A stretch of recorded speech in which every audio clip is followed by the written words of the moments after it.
দর্শক, ঢাকা-টাঙ্গাইল মহাসড়কের বর্তমান জ্যামজট পরিস্থিতি আপনাদের দেখাচ্ছি।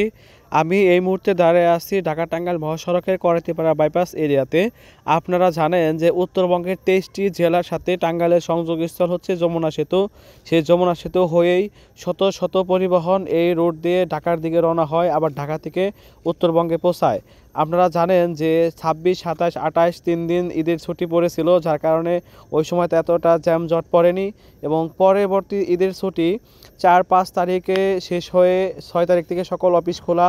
সেই জন্য সকল মানুষ যে যেখানে গিয়েছিল সেখান থেকে তার নিজ আপন ঠিকানা ত্যাগ করে কর্মস্থলে ফেরার জন্য, তার সেই কর্মস্থলে যাওয়ার জন্য বিভিন্ন পরিবহন ধরে বাস, ট্রাক, তারপরে প্রাইভেট কার, আপনার মোটরসাইকেল জানে তারা নিজ গন্তব্যে পৌঁছাচ্ছে।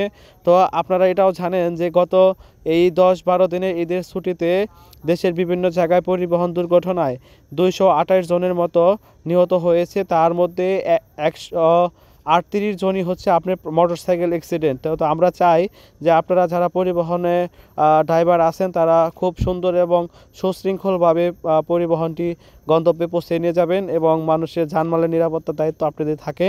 সেই লক্ষ্যে আপনারা সুন্দর এবং পরিকল্পিতভাবে রাস্তা পারাপার হবেন। তো যে যেখান থেকে ভিডিওটি দেখছেন, ভিডিওটি কেমন লাগলো লাইক, কমেন্ট, শেয়ার করে সবাইকে দেখার সুযোগ করে দিবেন। এই ছিল ঢাকা-টাঙ্গাইল মহাসড়কের বর্তমান পরিস্থিতি। জ্যামজট একদম খুবই স্বাভাবিক। সবাই ঈদযাত্রা শুভ হোক। ধন্যবাদ সবাইকে।